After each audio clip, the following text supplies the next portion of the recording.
Hello विद्यार्थी मित्रों, तो आप सभी का स्वागत करते हैं हमारे इस YouTube चैनल यूनिक एकेडमी के अंदर। तो विद्यार्थी मित्रों, आज हम विषय नामा का मूल तत्व कक्षा 12 गुजरात बोर्ड पाठ नंबर 1 जिसका नाम है साझेदारी का विषय प्रवेश, इसके बारे में चर्चा और विचारणा करते हैं। तो विद्यार्थी मित्रों, सबसे पहले हम चैप्टर नंबर 1 में थियरी पढ़ेंगे। थियरी पढ़ने के बाद चैप्टर नंबर 1 में कुल 11 सवाल है और उन 11 सवाल में से बोर्ड की परीक्षा में या स्कूल की परीक्षा में एक ही प्रश्न पूछा जाता है। तो हमें 11 के 11 प्रश्न अच्छी तरह से आने चाहिए और वो 11 प्रश्न मैं आपको अच्छी तरह से सिखाऊंगा। लेकिन सवाल को सॉल्व करने से पहले इस चैप्टर में जितने भी थियरी है उसके बारे में भी हम चर्चा और विचारणा कर लेते हैं। तो विद्यार्थी मित्रों, चलो हम चालू करते हैं इस चैप्टर का थियरी। तो थियरी में सबसे पहले विद्यार्थी मित्रों क्या है, साझेदार किसे कहते हैं। तो सबसे पहले हम साझेदार के बारे में पढ़ेंगे। तो साझेदार किसे कहते हैं जानते हैं।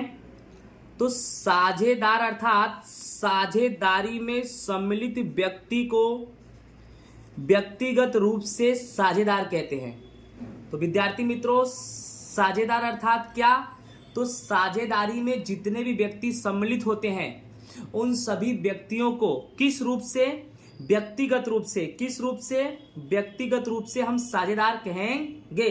अर्थात अगर 50 लोग धंधा कर रहे हैं वो 50 के 50 साझेदारी में है, 50 के 50 किस में है, साझेदारी में। और उन 50 में हर एक व्यक्ति को हम क्या नाम देंगे, साझेदार। अर्थात साझेदारी के अंदर जितने भी व्यक्ति शामिल होते हैं उन सब व्यक्तियों को व्यक्तिगत रूप से हम साझेदार कहते हैं। ओके, नेक्स्ट हमारा टॉपिक है कि साझेदारी अर्थात क्या, साझेदारी किसे कहते हैं। तो बच्चों, 2 या 2 से अधिक व्यक्ति, याद रखना साझेदारी में व्यक्ति या तो 2 होंगे या तो 2 से अधिक। तो 2 या 2 से अधिक व्यक्ति लाभ कमाने के उद्देश्य से कोई कानूनन व्यवसाय करे। ओके, 2 या 2 से अधिक व्यक्ति लाभ कमाने के उद्देश्य से कोई कानूनन व्यवसाय करे उसे साझेदारी कहते हैं। तो कभी भी याद रखना, साझेदारी किस उद्देश्य से की जाती है, लाभ कमाने के उद्देश्य से की जाती है। लेकिन साझेदारी लाभ कमाने के उद्देश्य के साथ साथ कानूनन होना चाहिए, गैर कानूनन नहीं होना चाहिए, नहीं तो धंधा ही बंद हो जाएगा, कानून ही बंद करा देगा उसको। तो समझ में आया। तो 2 या 2 से अधिक व्यक्ति लाभ कमाने के उद्देश्य से कोई कानूनन व्यवसाय करे उसे साझेदारी कहते हैं। अब विद्यार्थी मित्रों, साझेदारी कानून किस वर्ष में आया। तो साझेदारी कानून 1932 में आया। कब आया, 1932 में। ओके,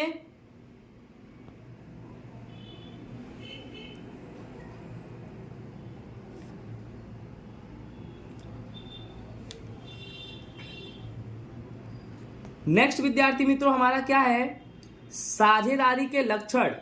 तो साझेदारी के लक्षण क्या है, सबसे पहला करार से अस्तित्व। साझेदारी के लक्षण में सबसे पहला पॉइंट क्या है, करार से अस्तित्व। ओके, साझेदारी में करार अति आवश्यक है। करार का मतलब होता है इंग्लिश में जिसको बोलते हैं डीलिंग करना, डील करना। तो विद्यार्थी मित्रों, साझेदारी में करार अति आवश्यक है। करार 2 प्रकार के होते हैं। करार कितने प्रकार के होते हैं, 2 प्रकार के होते हैं। करार मौखिक भी हो सकते हैं और करार लिखित भी हो सकते हैं। लेकिन विद्यार्थी मित्रों, जो लिखित करार होता है वह कानून की दृष्टि से योग्य होता है। अर्थात करार तो मौखिक भी होता है, लिखित भी होता है, लेकिन मौखिक करार का कोई वैल्यू होता नहीं है। कानून की दृष्टि से ऐसा कौन सा करार है जो इच्छनीय है, योग्य है, सही है, तो दोस्तों लिखित करार। ओके, तो साझेदारी के लक्षण में पहला पॉइंट था करार से अस्तित्व, जो आपको समझ में आ गया होगा। ओके, दूसरा नंबर लक्षण है लाभ का उद्देश्य। तो कोई भी साझेदारी लाभ के उद्देश्य के साथ की जाती है। कोई भी साझेदारी लाभ के उद्देश्य के साथ ही की जाती है। उनके बीच लाभ हानि के निश्चित प्रमाण के अनुरूप बंटवारा किया जाता है। और अगर साझेदारी करार में ऐसा कोई प्रावधान ना हो तो समान प्रमाण में लाभ हानि का बंटवारा किया जाता है। तो विद्यार्थी मित्रों, लाभ के उद्देश्य में क्या लिखना है आपको कि कोई भी साझेदारी हो लाभ के उद्देश्य से ही की जाती है और उनके बीच जो लाभ हानि का निश्चित प्रमाण होता है, लाभ हानि उसी के प्रमाण में बांट देते हैं। और अगर इससे संबंधित कोई प्रावधान अगर नहीं है तो हम लाभ हानि का प्रमाण समान मानते हैं। ओके,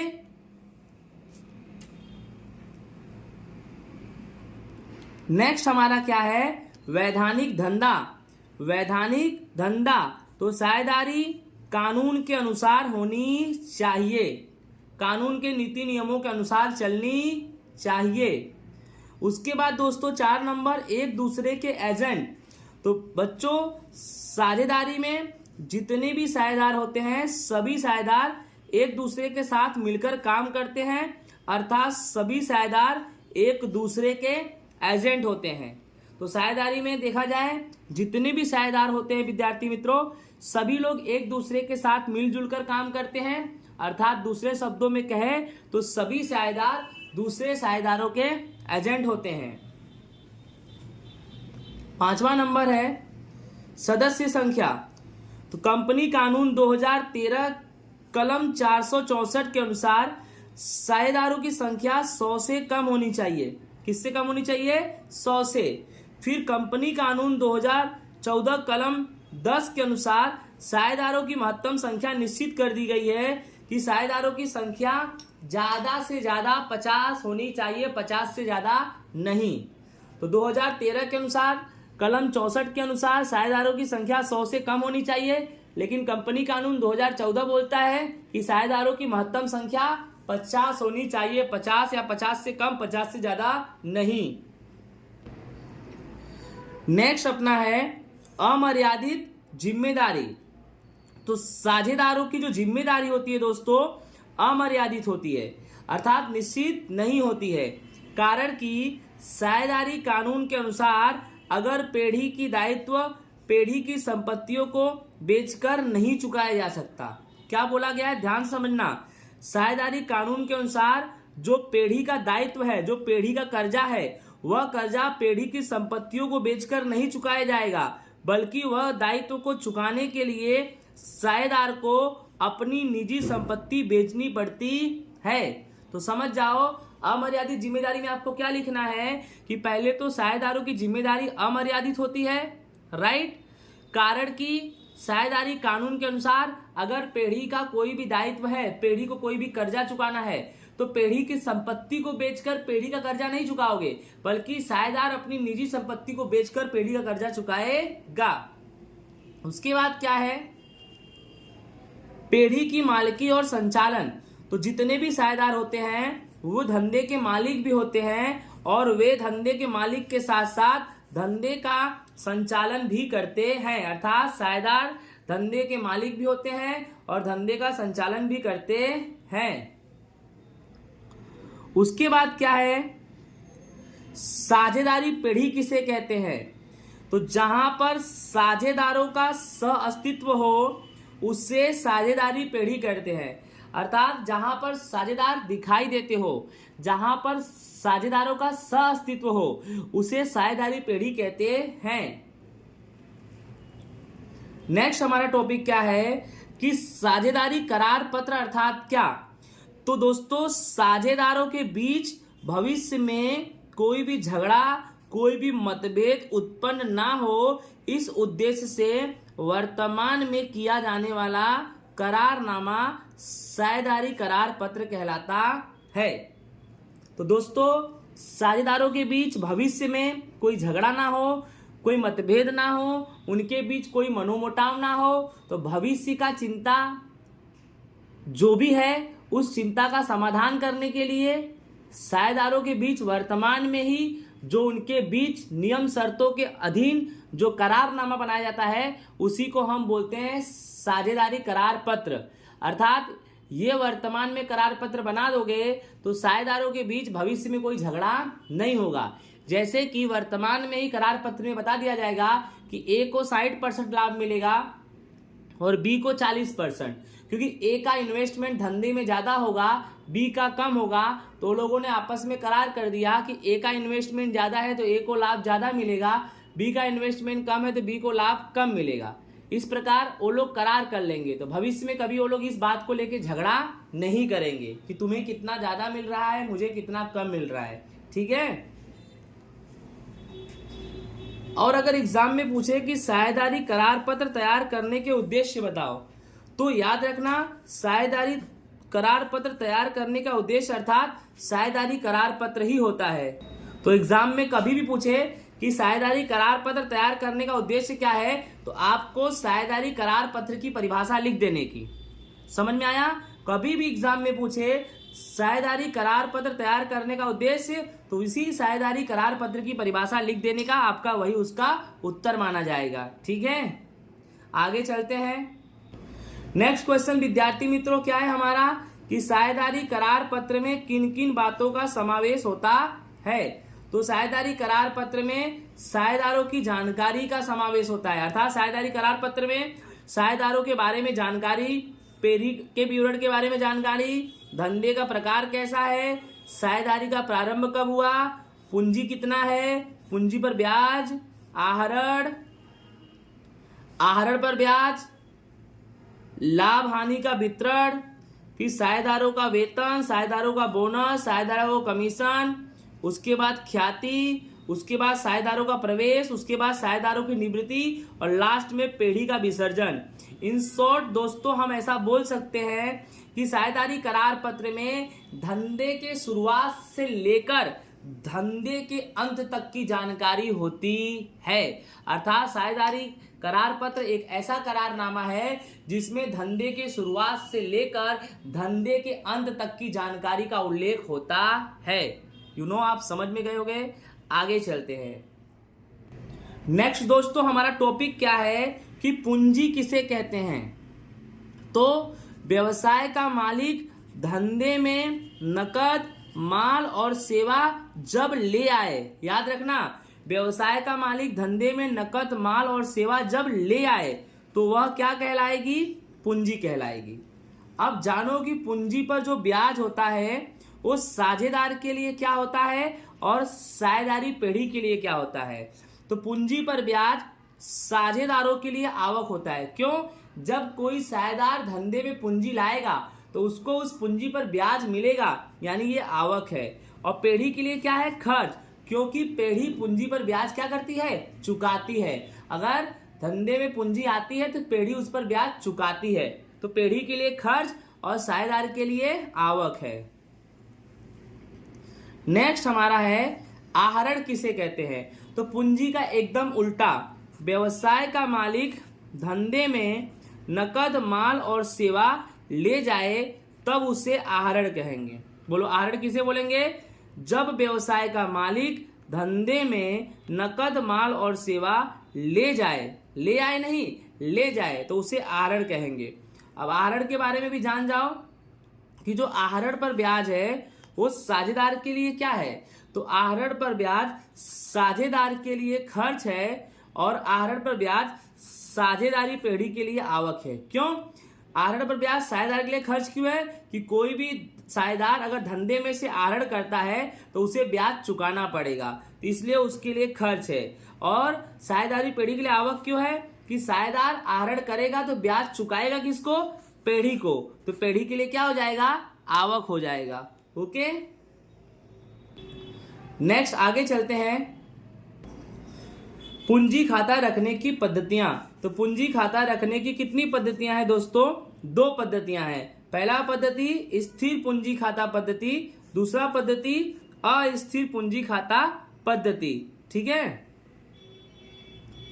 तो स्थिर पूंजी खाता पद्धति क्या है, तो वर्ष के प्रारंभिक शेष और वर्ष के अंतिम शेष के बीच अंतर देखने को ना मिले।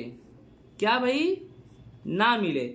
स्थिर का मतलब है अंतर दिखाई नहीं देगा। तो परिभाषा क्या लिखोगे, पूंजी खाता रखने की जिस पद्धति में, याद रखना क्या बोलना है, पूंजी खाता रखने की जिस पद्धति में वर्ष के प्रारंभिक शेष और वर्ष के अंतिम शेष के बीच अंतर देखने को बच्चों ना मिले, उसे क्या बोलेंगे? स्थिर पूंजी खाता पद्धति। अस्थिर में मिलेगा। अस्थिर में क्या लिखना है कि पूंजी खाता रखने की जिस पद्धति में वर्ष के प्रारंभिक शेष और वर्ष के अंतिम शेष के बीच अंतर देखने को मिले, अंतर देखने को मिले, उसे बोलेंगे अस्थिर पूंजी खाता पद्धति। आगे चलते हैं, कुछ प्रावधान के बारे में जान जाते हैं कि साझेदारी करार में पूंजी पर ब्याज संबंधित प्रावधान ना हो तो ब्याज नहीं लिया जाएगा, और अगर प्रावधान हो तो इसके अंतर्गत पूंजी पर 6% ब्याज लिया जाएगा। तो इसी के साथ दोस्तों जो हमारा थियरी है वो होता है कंप्लीट, लेकिन एक टॉपिक और है थियरी के रूप में, उसे भी हम जान जाते हैं। तो चलो नेक्स्ट टॉपिक पर चलते हैं, सवाल वाला है वो। ये एक प्रकार का थियरी ही नॉलेज है, जान जाओ इसके बारे में, सवाल में काम आएगा कि आहरण पर ब्याज की गणना। तो सबसे पहले दोस्तों ये जान जाओ कि आहरण पर ब्याज की गणना, आहरण पर ब्याज की गणना मासिक होती है। क्या होती है? महीने महीने। आहरण पर ब्याज की गणना महीने महीने की जाती है। अगर सवाल में वार्षिक आहरण दिया हो तो मासिक आहरण कैसे निकालेंगे? वार्षिक आहरण को 12 से क्या कर देंगे? भाग दे देंगे।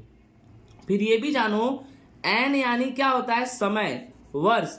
एन में अगर वर्ष के प्रारंभ में हो तो एन 78/12 लेंगे, वर्ष के मध्य में हो तो एन 72/12 लेंगे, और अगर वर्ष के अंत में हो तो एन 66/12 लेंगे।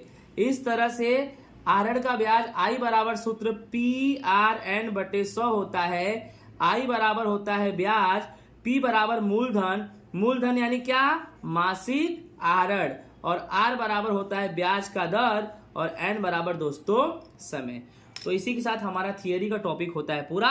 चलो विद्यार्थी मित्रों अब हम सवाल की चर्चा करते हैं। ओके, चलो तो विद्यार्थी मित्रों सवाल की हम चर्चा करते हैं, जिसमें हमारा क्वेश्चन नंबर 3 का पहला नंबर जो प्रश्न है,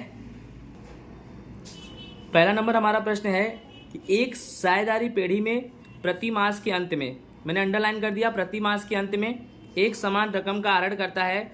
वर्ष के अंत में कुल वार्षिक आहरण, याद रखना हमारे सवाल में क्या है? वार्षिक आहरण 12,000 है। यदि आहरण पर 12% यानी R बराबर कितना है? 12% की दर से क्या वसूल करना हो? ब्याज वसूल करना हो, तो वर्ष के अंत में आहरण पर ब्याज की गणना हमें करना है।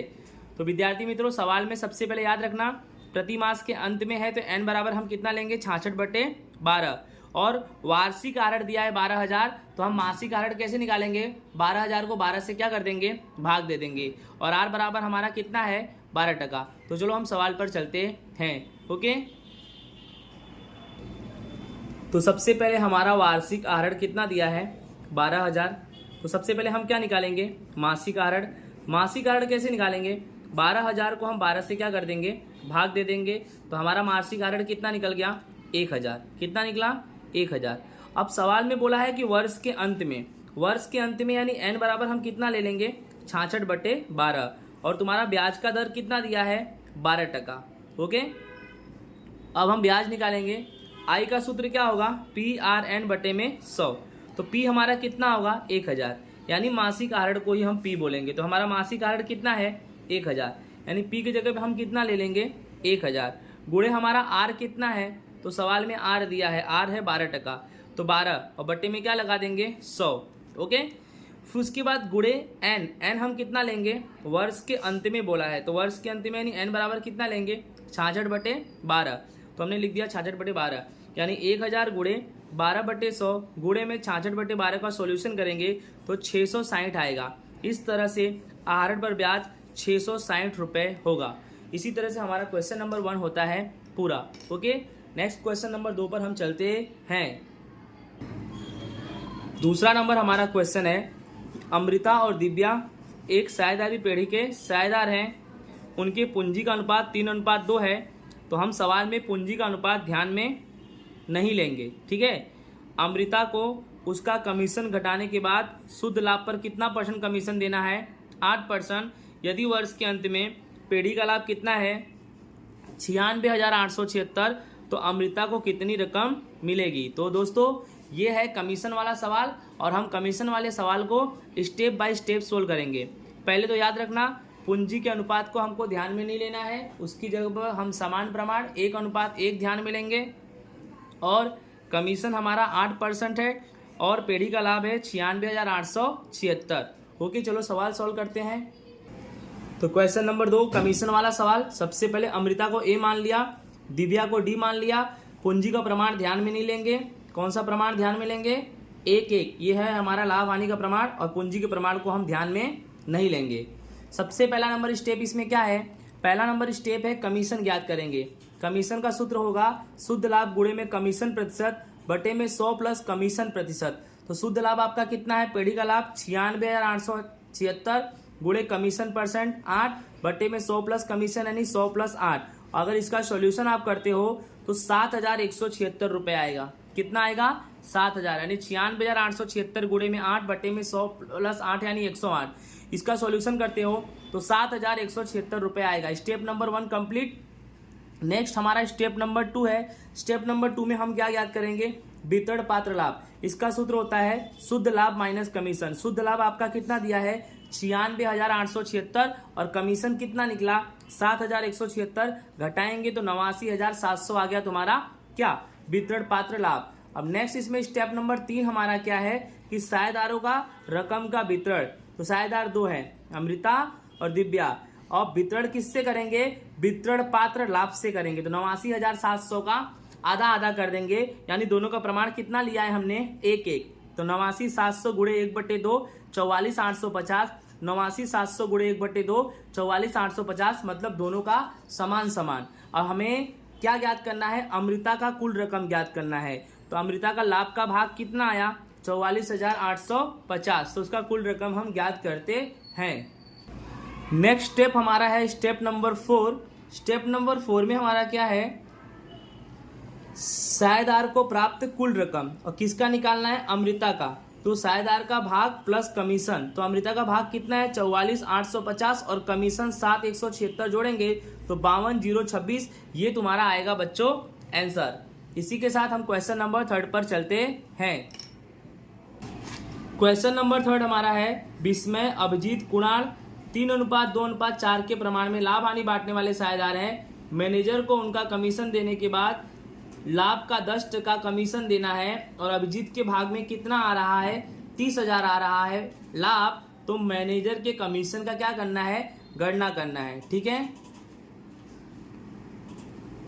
क्वेश्चन नंबर 3 मैनेजर के कमीशन का गणना करना है। सबसे पहले विस्मय को बी माना, अभिजीत को ए माना और कुणाल को के माना। इनका प्रमाण कितना दिया है लाभ हानि का 3, 2, 4। अगर पूंजी का प्रमाण दिया होता तो ध्यान में नहीं लेते, बट यहाँ पर क्या है लाभ हानि का प्रमाण है 3, 2, 4। ओके, ये लाभ हानि का प्रमाण है विस्मय अभिजीत कुणाल और अभिजीत का जो भाग है वो 30,000 है यानी अभिजीत के भाग का लाभ कितना है 30,000।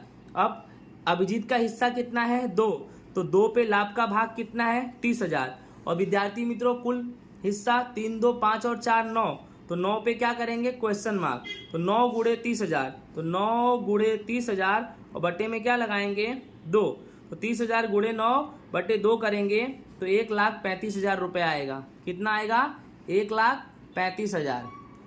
9 गुणे 30,000 बटे 2 1,35,000। मैनेजर का कमीशन ज्ञात करना है तो 1,35,000 गुणे कमीशन कितना टका दिया है 10%। तो 1,35,000 का 10% निकालेंगे तो 13,500, ये मैनेजर का कमीशन, ये तुम्हारा आ गया आंसर। तो विद्यार्थी मित्रों इसी के साथ हम नेक्स्ट क्वेश्चन नंबर 4 पर चलते हैं। क्वेश्चन नंबर 4 क्या है राजकुमार कौशिक शर्मा के लाभ हानि वितरण का प्रमाण 15-10-9 है। यदि वर्ष के अंत में पेढ़ी का लाभ 68,000 है तो प्रत्येक साझेदार को मिलने वाला लाभ ज्ञात करना है। काफी आसान सवाल है, आपको कुछ करना नहीं है। पेढ़ी का लाभ जो 68,000 है उसको राजकुमार कौशिक और शर्मा को 15:10:9 में क्या कर देना है हमें बांट देना है। ओके। क्वेश्चन नंबर 4 जो तुम्हारा एकदम साधारण सवाल है राजकुमार कौशिक शर्मा का जो लाभ हानि का प्रमाण है 15, 10 और 9 दिया है। ये लाभ हानि का प्रमाण है 15, 10, 9 और पेढ़ी का लाभ कितना दिया है, तो पेढ़ी का लाभ दिया है 68,000। ओके, तो सबसे पहले साझेदार को प्राप्त लाभ कैसे निकालेंगे, सबसे पहले निकालेंगे आर का लाभ। आर का लाभ कैसे निकालेंगे, तो 68,000 गुणे में आर का हिस्सा कितना है 15 और बट्टे में कुल हिस्सा 15, 10 और 9 को जोड़ेंगे तो 34 आएगा, तो आंसर आएगा 30,000। फिर के का लाभ निकालेंगे तो 68,000 गुणे में के का हिस्सा कितना है 10 और बट्टे में 34 तो आएगा 20,000। इसी तरह से विद्यार्थी मित्रों हम निकालेंगे एस का रकम। तो एस का रकम कैसे निकालेंगे, तो वही 68,000 और गुणे में एस का हिस्सा कितना है, एस का हिस्सा है 9 और बट्टे में कितना 34, तो कितना आ जाएगा 18,000। इस तरह से 30,000, 20,000 और 18,000 यानी टोटल हमारा कितना हो जाएगा 68,000। डन। नेक्स्ट हमारा क्वेश्चन नंबर 5 क्या है कि मेहता को पांडे से 4 गुना, वाजपेयी को मेहता के हिस्से का आधा भाग मिलता है, वर्ष के अंत में पेढ़ी का लाभ 87,500 हो तो प्रत्येक साझेदार को प्राप्त लाभ की गणना करो। याद रखना, मेहता को पांडे से 4 गुना, वाजपेयी को मेहता के हिस्से का आधा भाग मिलता है और पेढ़ी का लाभ है 87,500। इनका प्रमाण निकालना है और प्रमाण निकाल के उस लाभ को उसी प्रमाण में नॉर्मल जैसे क्वेश्चन नंबर 4 में किए थे वैसे ही हमें बांट देना है। तो क्वेश्चन नंबर 5 हमारा शर्त वाला सवाल है। तो बोला है कि एम यानी मेहता, पी यानी पांडे, तो एम को पी से 4 गुना। तो सबसे पहले जो एम को पी से 4 गुना है तो पी का हिस्सा मान लेंगे। तो माना कि पी का हिस्सा कितना 1। इस प्रकार एम का हिस्सा कितना होगा, एम को पी से 4 गुना यानी पी का हिस्सा 1 तो 1 का 4 गुना 4 होगा। और वाजपेयी को वी यानी वाजपेयी को एम के हिस्से का आधा भाग, तो एम का हिस्सा निकला है 4, 4 का आधा कर देंगे तो 4/2 बराबर कितना आएगा 2, यानी वाजपेयी का हिस्सा कितना आया 2।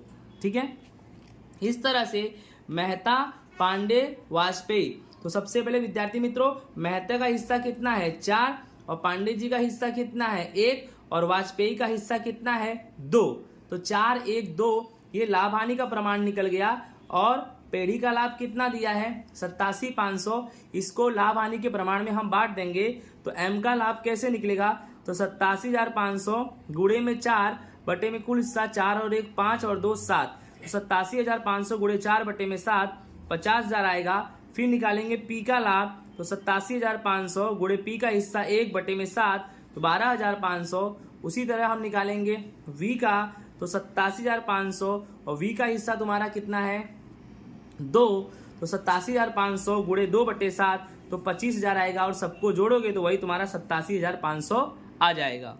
कंप्लीट। इसी के साथ हमारा क्वेश्चन नंबर 5 भी पूरा होता है। नेक्स्ट क्वेश्चन नंबर 6 पर हम चलते हैं। क्वेश्चन नंबर 6 हमारा है कि शीला, सुरभि और संकेत एक साझेदारी पेढ़ी के साझेदार हैं, वो भी कितना, शीला, सुरभि और संकेत साझेदारी पेढ़ी का 1,35,000 का लाभ 3-2-3 में बांटने के बदले भूल से 2-1-3 में बांट दिए।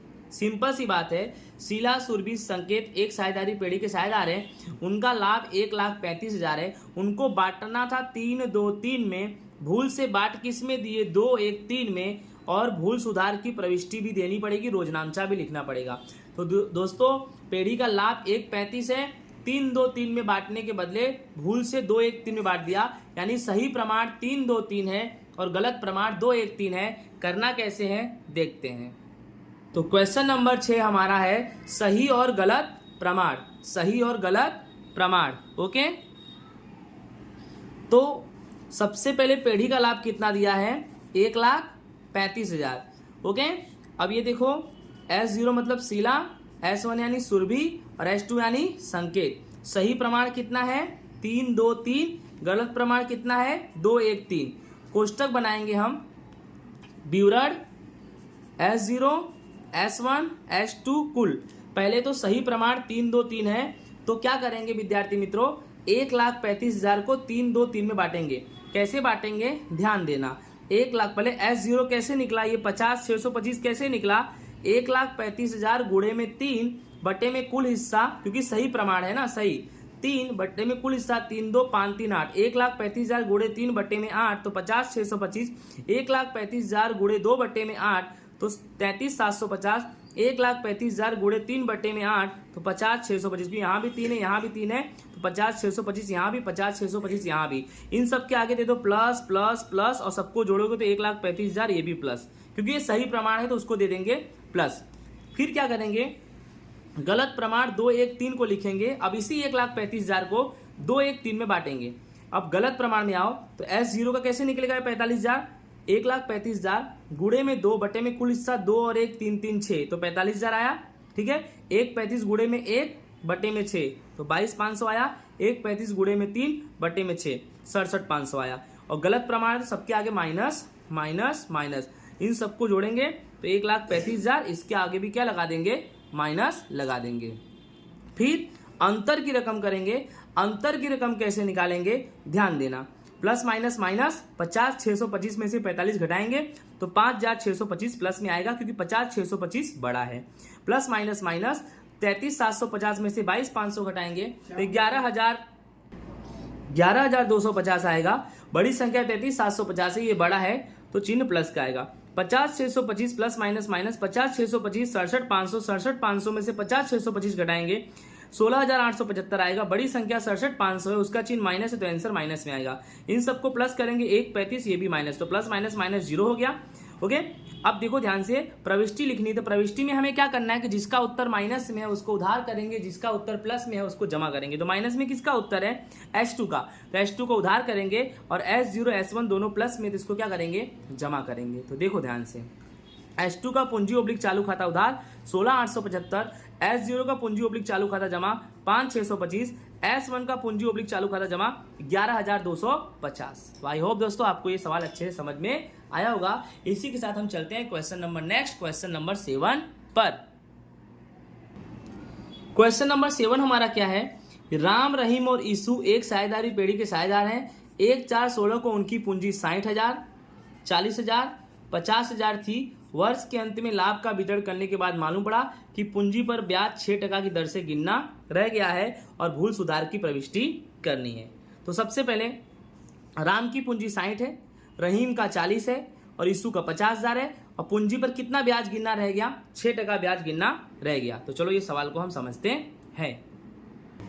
तो क्वेश्चन नंबर 7 हमारा है, पूंजी पर ब्याज गिनना रह गया। तो पूंजी राम की 60,000, रहीम की 40,000 और ईसु की 50,000 है।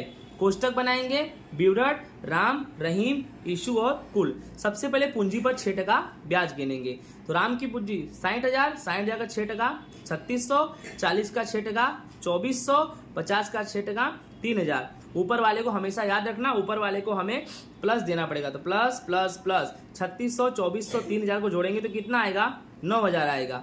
अब ये 9,000 तुम्हारा क्या है, कुल ब्याज। फिर कुल ब्याज 9,000 का हम क्या करेंगे, वितरण करेंगे, वो भी समान प्रमाण में करेंगे। किसमें करेंगे, समान प्रमाण। अगर आपके सवाल में प्रमाण नहीं दिया है इसीलिए हम समान प्रमाण में कर रहे हैं। अगर आपके सवाल में लाभ हानि का प्रमाण दिया होता तो हम उसी प्रमाण में बांटते, बट आपके सवाल में कोई प्रमाण नहीं दिया है इसीलिए हम इसे समान में ब्याज को बांटेंगे। तो 9,000 को समान यानी 3,000, 3,000, 3,000, तो सबको प्लस करेंगे तो 9,000 माइनस में, प्लस माइनस ये 0 हो जाएगा। 3,600 में से 3,000 घटाएंगे 600, बड़ी संख्या 3,600 तो यह आएगा प्लस। फिर 2,400, 3,000 प्लस माइनस माइनस, 3,000 में से 2,400 घटाएंगे 600, बड़ी संख्या 3,000 तो माइनस, और प्लस माइनस माइनस, 3,000 में से 3,000 गया 0, यानी आपका ये माइनस में आया, ये प्लस में, यानी रहीम माइनस में है और राम प्लस में है। तो रहीम को उधार करेंगे और राम को करेंगे जमा। तो देख लो, रहीम का पूंजी ओब्लिक चालू खाता उधार 600 और राम का पूंजी ओब्लिक चालू खाता जमा 600। तो इसी के साथ दोस्तों हमारा क्वेश्चन नंबर 7 होता है पूरा। और अब हम चलेंगे क्वेश्चन नंबर 8 पर। क्वेश्चन नंबर 8 हमारा है कि लता, गीता, प्रवीणा एक साझेदारी पेढ़ी के साझेदार हैं। लाभ का वितरण करने के बाद मालूम पड़ा कि आहरण पर ब्याज 2,700, 1,200, 1,500 गिनना रह गया। याद रखना, आहरण पर ब्याज 2,700, 1,200, 1,500 है जो गिनना रह गया, और भूल सुधार की तुम्हें देनी है प्रविष्टि। ओके, तो विद्यार्थी मित्रों क्वेश्चन नंबर 8 हमारा है कि आहरण पर ब्याज गिनना रह गया है। तो सबसे पहले जो सवाल है, 3 साझेदार हैं, लता, गीता, प्रवीणा, उनका प्रमाण हम कितना ले लेंगे, समान। आपके सवाल में नहीं दिया है तो लाभ हानि का प्रमाण हम क्या ले लेंगे, समान ले लेंगे। अब सबसे पहले आपके सवाल में आहरण का ब्याज दिया है तो आपको करना क्या है, लता, गीता और प्रवीणा का आहरण का ब्याज दिया है, तो पहले तो क्या करने का, हमें आहरण के ब्याज को प्लस कर लेने का। तो लता का आहरण का ब्याज 2700 है, गीता का 1200 है और प्रवीणा का 1500 है। तो क्या करेंगे, इन तीनों को आहरण का ब्याज जोड़ेंगे तो 5400 आएगा। कितना आएगा, 5400। बोलो पहला स्टेप क्या करना है, कुल ब्याज का वितरण, यानी आहरण का जो तीनों का ब्याज दिया है ना, उन तीनों के ब्याज को जोड़ दो, 5400 आएगा। 5400 को समान प्रमाण में बांट दो तो 1800 1800 1800 प्लस प्लस प्लस। फिर नीचे क्या करना है, जो आहरण पर ब्याज दिया है उसको लिख दो। तो कितना दिया है, 2700 1200 1500, नीचे माइनस माइनस माइनस, सबको जोड़ेंगे तो 5400 आएगा। प्लस माइनस क्या हो जाएगा, जीरो हो जाएगा। प्लस माइनस तुम्हारा क्या हो जाएगा, जीरो। अब क्या करना है, प्लस माइनस माइनस, 2700 में से 1800 घटाएंगे तो कितना आएगा, 900। बड़ी संख्या क्या है, 2700, चिन्ह किसका आएगा, माइनस का। फिर 1800 में से 1200 घटाएंगे 600, बड़ी संख्या 1800, तो चिन्ह किसका आएगा, प्लस का। 1800 में से 1500 घटाएंगे तो 300, बड़ी संख्या 1800, तो चिन्ह किसका आएगा, प्लस का। उत्तर किसका है, माइनस में लता, तो लता उधार होगी और गीता और प्रवीणा क्या होगी, जमा। तो देख लो, लता का पूंजी ओब्लिक चालू खाता उधार 900 और गीता का पूंजी ओब्लिक चालू खाता जमा 600, प्रवीणा का पूंजी ओब्लिक चालू खाता जमा 300, यानी 6 3 9 और 9, यानी उधार भी 900 और जमा भी 900। इसी के साथ हमारा क्वेश्चन नंबर 8 होता है पूरा। अब हम नेक्स्ट क्वेश्चन नंबर 9 पर चलते हैं। तो विद्यार्थी मित्रों, क्वेश्चन नंबर 9 हमारा है कि मुकेश, धवल और विनोद एक पेढ़ी के साझेदार हैं, उनके पूंजी का प्रमाण 4 2 3 है, राइट। तो इसको ध्यान में हम लेंगे नहीं, ठीक है। मुकेश को लाभ में से कम 35,000 मिलेंगे, ऐसी गारंटी धवल और विनोद ने दी है। यानी मुकेश को लाभ में से 35,000 मिलेगा, ऐसी गारंटी धवल और विनोद ने दी है। अर्थात मुकेश को अगर 35,000 नहीं मिलता है, जितना भी कम मिलेगा, तो धवल और विनोद को उतना रकम मुकेश को देना पड़ेगा। पेढ़ी को वर्ष का लाभ कितना हुआ, 90,000 हुआ। तो साझेदारों के बीच लाभ का बंटवारा किस ढंग से होगा, चलो ये सवाल को भी हम अच्छे से समझते हैं। तो क्वेश्चन नंबर 9 वाला हमारा सवाल है, जिसका नाम है गारंटी वाला सवाल, ठीक है। तो मुकेश, धवल, विनोद 1 1 1, ये है हमारा लाभ हानि का प्रमाण, क्योंकि हम पूंजी के प्रमाण को ध्यान में रखेंगे नहीं। अब विद्यार्थी मित्रों, पेढ़ी का लाभ कितना है, 90,000। तो 90,000 को तीनों को पहले बांट दो। तो 90,000 को मुकेश को देंगे तो 30, धवल को भी 30 और विनोद को भी 30।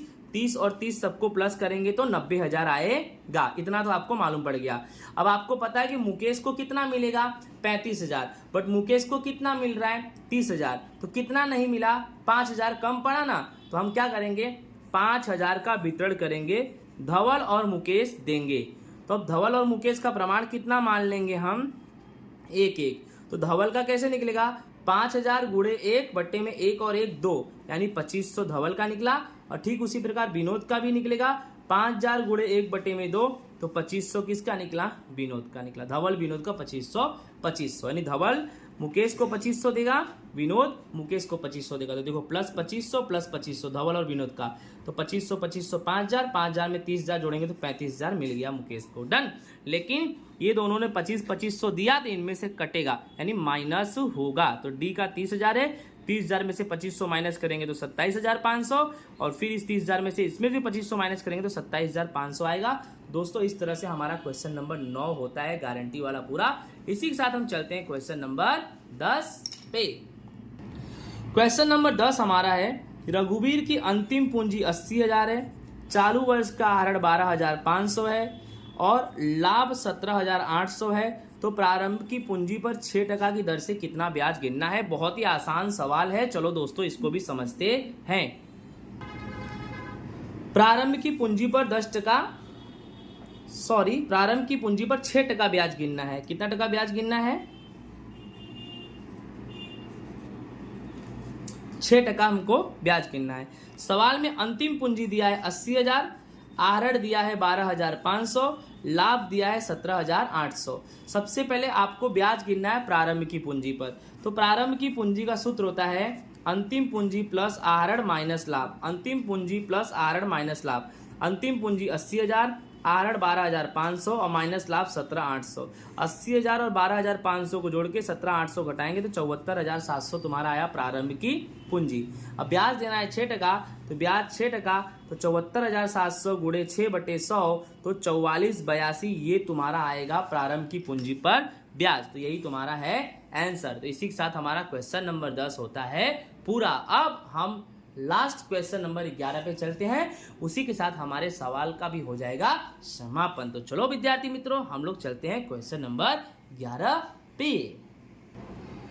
लास्ट क्वेश्चन नंबर 11 हमारा है कि ABC समान हिस्से के साझेदार है, उनकी कुल पूंजी 4,50,000 है और उनकी पूंजी का प्रमाण 132 है। याद रखना, इस सवाल में पूंजी के प्रमाण को ध्यान में लेंगे, क्योंकि इस सवाल में पूंजी दिया है। हर सवाल में लाभ होता है, तो लाभ दिया हो तो लाभ हानि का प्रमाण और पूंजी दिया हो तो पूंजी का प्रमाण। तो इस सवाल में टोटल पूंजी ABC का 4,50,000 है, तो हम पूंजी का प्रमाण 132 को ध्यान में लेंगे। और पेढ़ी पूंजी पर 9% की दर से क्या चुकाती है? ब्याज चुकाती है। तो साझेदार C को पूंजी पर ब्याज सहित रकम 73,500 मिला है विद्यार्थी मित्रों। यानी यहाँ पर C को पूंजी पर ब्याज सहित रकम कितना मिला है? 73,500। तो A और B को पूंजी पर ब्याज सहित रकम कितना मिलेगा? चलो इस सवाल को भी हम अच्छे से समझते हैं।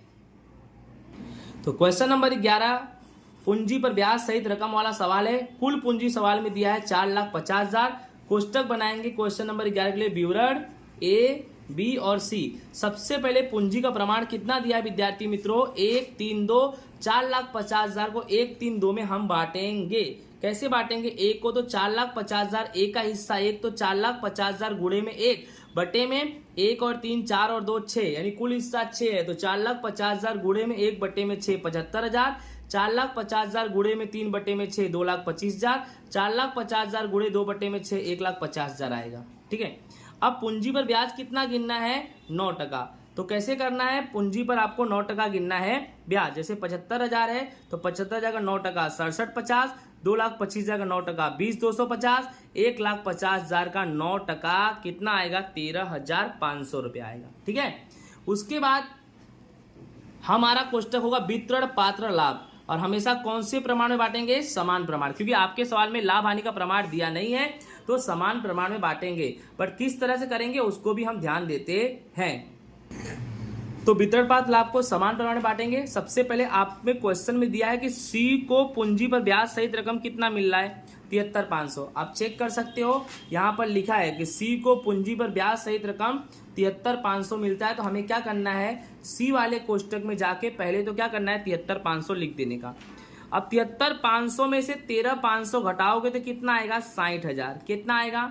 73,500 में से 13,500 घटाएंगे तो 60,000 आएगा। 60,000 वितरण पात्र लाभ है और ये समान है।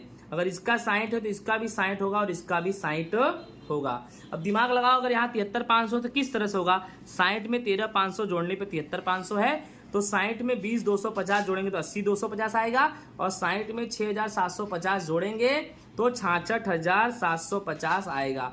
तो इसी तरह से विद्यार्थी मित्रों हमारा क्वेश्चन नंबर 11 लास्ट क्वेश्चन होता है पूरा। तो सभी को हमारी तरफ से धन्यवाद। राधे राधे। आई होप आपको ये वीडियो समझ में आया होगा। तो प्लीज चैनल को सब्सक्राइब करना ना भूलें, बेल आइकन पे क्लिक करें, कमेंट लाइक करें, ज्यादा से ज्यादा वीडियो शेयर करें। धन्यवाद।